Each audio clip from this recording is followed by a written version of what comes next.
Merci Sally. Je suis très heureux et très honoré d'avoir été invité à ce colloque et je suis très heureux de vous parler de ce sujet qui me passionne depuis longtemps, le créole, mais aussi le français de Louisiane. Alors, la langue créole de Louisiane et la culture qui lui est associée sont des produits par excellence, je crois, d'hybridation et de syncrétisme, nés de contacts entre langue et culture nord-américaine, caribéenne, africaine, européenne. Je vais ici me focaliser sur deux éléments seulement de la langue et de la culture créole de Louisiane que je propose d'examiner sous l'angle de l'écologie linguistique et, je pense, culturelle. On peut l'étendre à la culture et nous verrons, j'espère, que la confrontation de ces traits linguistiques et culturels avec l'écologie particulière de la Louisiane coloniale jettera une lumière révélatrice sur le feature pool pour lequel je ne trouve pas de très bonne traduction, pool de traits, bassin de traits, j'ai trouvé, bassin de traits qui se présentait aux créateurs de la langue et de la culture créole en Louisiane, ainsi que sur le processus de compétition et sélection déterminant lesquels de ces traits sont retenus par la langue et la culture à l'avenir. Il s'agit d'un trait morphosyntaxique, le marqueur verbal d'aspect progressif, et d'un trait lexical du domaine de la cuisine, le mot couche-couche, ainsi que le plat que désigne ce mot. Dans le cas du marqueur de l'aspect progressif, AP, qui a des variantes AP et P et même E en créole de Louisiane, la comparaison de la langue créole avec le français régional de Louisiane que Sally a évoqué, nous amène à nous interroger sur l'origine des similarités entre ces deux langues. Et pour ce qui est du lexique, le cas du mot couche-couche, un mets de farine à base de farine de maïs, attesté déjà vers le début de la colonisation de la Louisiane, permettra, j'espère, de mieux comprendre la nature syncrétique de la culture louisianaise et d'illuminer les divers apports ayant contribué à sa création. Alors d'abord, le marqueur préverbal de l'aspect progressif. Alors le créole de Louisiane partage avec ses congénères de l'océan Indien et d'Haïti un marqueur d'aspect progressif ou d'inaccompli, AP, et ce marqueur se combine avec le marqueur du passé T pour exprimer aussi un passé incompli. Alors donc là, vous avez des exemples classiques de l'emploi de ce marqueur en créole de Louisiane. Ces exemples viennent tous d'Ingrid Neumann. La pluie a tombé dehors, il pleut dehors ou il est en train de pleuvoir, mon étoile et mon poule pendant mon roux AP fait griller en haut un petit feu, etc., etc. Et puis pour le passé, avec te, li tape jouer quand mot vini, l'été papé gardé qui côté l'italé à force li taper danser. Donc ça, c'est des exemples très clairs et classiques de l'emploi de ces marqueurs. Donc la grammaire du créole de Louisiane, ainsi que d'autres créoles français, d'autres créoles, non seulement permet, mais impose une distinction grammaticale, une distinction, aspectuelle, qui ne peut s'exprimer en français standard que par un adverbe ou une périphrase. Donc si le verbe de la phrase en français « je mange » peut exprimer une action habituelle, je mange tous les jours à midi par exemple, ou une action qui est en train de se dérouler, je mange maintenant ou je suis en train de manger, en créole, cette ambiguïté n'est pas possible. En créole de Louisiane, par exemple, on dirait « mot mange » pour l'action habituel, on mange tous les jours à midi, on peut le dire, et donc obligatoirement mapper manger pour l'action qui se déroule au moment de l'énonciation. Donc c'est une distinction aspectuelle qui est imposée par la grammaire, par la langue. Il est clair que le modèle pour l'expression de cet aspect progressif en créole est à chercher dans la structure être après plus infinitif, être après faire quelque chose, qui est absent du français standard d'aujourd'hui, mais qui est très bien attesté au XVIe et au XVIIe siècle, et encore aujourd'hui dans le français régional de diverses régions de France, ainsi qu'au Canada et bien sûr en Louisiane. Donc, pour la Louisiane, on peut regarder ces exemples. Vous n'avez pas forcément besoin d'entendre, mais c'est plus agréable. Ils sont prêts à essayer de faire quelque chose. Moi, je pourrais être après parler avec quelqu'un. J'étais après préparer un petit poulet qu'on appelait.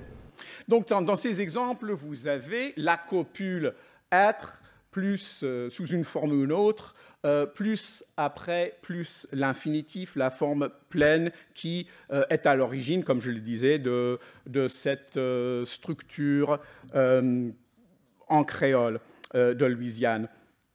Et donc, si on peut supposer que cette structure a été présente, si on peut supposer que cette structure a été présente dans le français parlé dans les colonies françaises où se sont développés les créoles français, et a donc fait partie du bassin de traits auquel ont puisé les créateurs de ces langues, ce n'est qu'en Louisiane que cette structure est attestée dans le français régional qui continue à être parlé à côté du créole, du moins à ma connaissance. Autant que je sache, le français d'Haïti, le français de Maurice ne connaissent pas cette structure de être après faire quelque chose.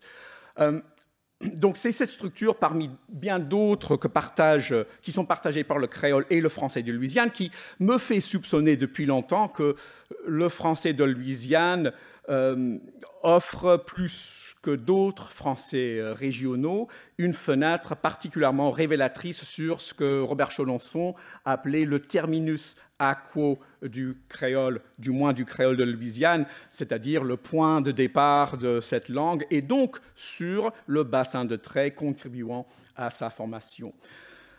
En effet, en plus d'être la seule variété de français qui à la fois connaît cette tournure progressive et se parle dans une région créolophone, le français de Louisiane est le seul français où, tout comme dans les créoles, cette distinction entre l'aspect habituel et l'aspect progressif est quasi obligatoire, pour reprendre les termes d'Annegret Bollé et d'Ingrid Neumann-Holzschuh dans un article de 1998. Donc, dans le français de Louisiane, cette distinction est aussi, comme dans les créoles, plus ou moins obligatoire. Ce n'est pas vraiment un choix, comme ça semble être le cas, par exemple, dans le français québécois et le français acadien, où c'est une variante, mais ce n'est pas quelque chose qui est imposé au locuteur.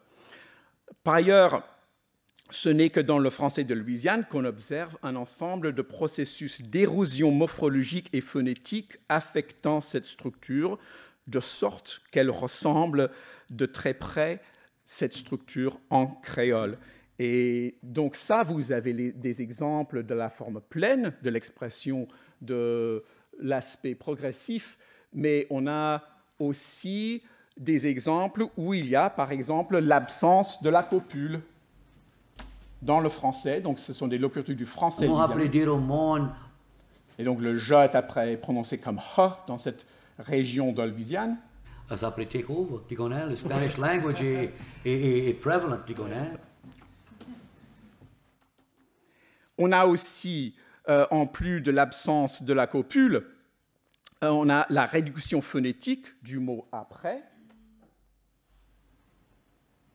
On a pu faire un projet à Stel, moi et mon garçon. Alors là, vous voyez, à part le sujet de la phrase, cette structure est identique maintenant à la structure en créole de Louisiane. Et pour ce qui est de la combinaison avec le marqueur du passé T, on peut voir aussi la réduction de ce marqueur à la forme simplement T. Donc les formes de l'imparfait du verbe être et T deviennent simplement T ou avec élision de la voyelle T, comme en créole. J'étais prêt de parler quand ils ont arrivé. et il était prêt de boire de la bière avec us. Je t'appelais parler avec toi sur le fond quand ils ont arrivé. Alors, j'ai essayé de transcrire tel que les locuteurs ont prononcé ces phrases, mais je vous fais écouter en partie parce que si vous regardez la plupart des textes écrits sur le français de Louisiane, vous n'allez pas voir des traces de ces réductions. On a tendance à normaliser l'orthographe et donc la représentation du français parlé surtout par les Blancs. Et donc, il y a une question de race, une question de distinction linguistique. On accepte qu'on écrit le créole différemment, qu'on va représenter taper comme exactement comme elle est parlée. Mais si un Cajun, par exemple, prononce taper, on va écrire été après. Et donc, je pensais qu'il est important de vous faire écouter ces phrases qui sont vraiment identiques dans les deux langues. Et voilà d'autres exemples. Et donc ça, ce sont des exemples de locuteurs, surtout le deuxième, de quelqu'un qui habite dans une région où on ne parle pas créole, ce qui est intéressant. Quand j'ai gradué, il voyait qu'on tapait faire bien, il m'a conjolé pour rester un an. Et là, j'ai resté un an avec lui. Là, un jour, on tapait travailler dans le clos, ramasser coton, et il y a 4 de mes amis qui sont venus. Mais ils n'ont pas pu manipuler les disques des autres compagnies qui tapaient profiter beaucoup bien à ce temps-là. Il y avait les indépendants qui tapaient sortir la musique de Le Monde Noir. Alors là, c'est intéressant parce que vous voyez la forme pleine de l'imparfait du verbe être. Bon, évidemment, c'est une forme dialectale. Étions, parce qu'il y a le sujet « il », mais avec un sujet « qui » et avec un sujet nominal, les indépendants, ça devient « ta ». Donc, on a les deux formes ici. Alors, il résulte donc de ces réductions des structures qui sont identiques en français de Louisiane et en créole de Louisiane, à la paix travailler dans la cour, la paix travailler dans la cour. Je les écris différemment, mais c'est les mêmes structures ici. On tapait travailler, nous taper travailler. Alors, ces ressemblances, je pose la question, est-ce que ces ressemblances sont le produit de convergences récentes entre le créole de Louisiane et le français de Louisiane? Ça, c'est une possibilité qu'ont évoqué plusieurs linguistes.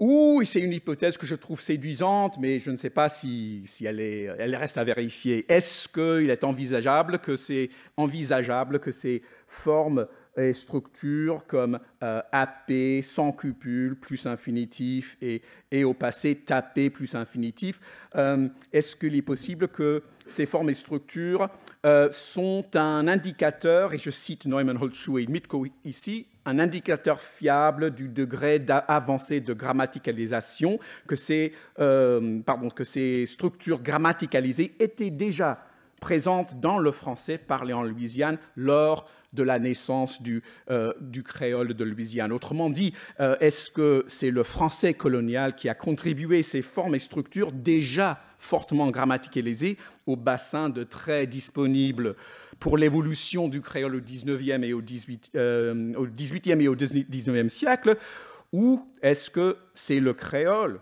qui est à l'origine de la grammaticalisation plus poussée de ces structures et donc ces structures qui font aujourd'hui partie du bassin de traits disponible aux francophones et aux créolophones en contact en Louisiane aujourd'hui. Et donc ce serait à ce moment-là une influence plus récente du créole sur le français de Louisiane. Ça reste à savoir, quelle que soit la réponse à ces questions, le fait que cette expression du progressif soit ancrée dans le créole ainsi que dans le français de Louisiane montre non seulement qu'elle était disponible aux locuteurs des deux variétés, ou du moins les actuellement, mais aussi qu'elle présentait des avantages compétitifs liés sans doute à sa structure analytique et à sa transparence sémantique, des avantages qui ont fait qu'elle a été sélectionnée à l'exclusion d'autres solutions telles l'emploi du simple verbe au présent, comme en français standard, qui, comme on l'a vu, est ambigu sur le plan aspectuel. Alors, il y a d'autres choses à dire sur ça, mais faute de temps, je vais passer maintenant au deuxième trait que je voulais présenter, ce trait lexical, le mot couche-couche et le plat qu'il représente.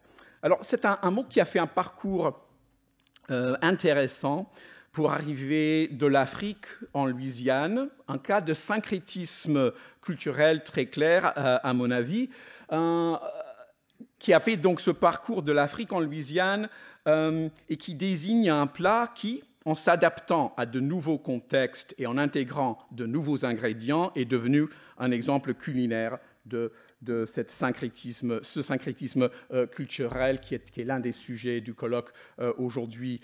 Alors ici, je vous donne la définition du couche-couche tirée du dictionnaire étymologique historique et comparé du français de Louisiane, un projet en cours dont je suis l'un des co-auteurs avec Albert Waldman et Kevin Rotet, mais c'est le même mot en français de Louisiane et en créole de Louisiane, donc un mets de farine de maïs servi le plus souvent au petit déjeuner, ce qui est un peu différent du couscous tel qu'on le connaît, mais peut se servir à d'autres repas aussi. Et puis vous voyez le reste avec quelques exemples dans l'emploi de ce mot.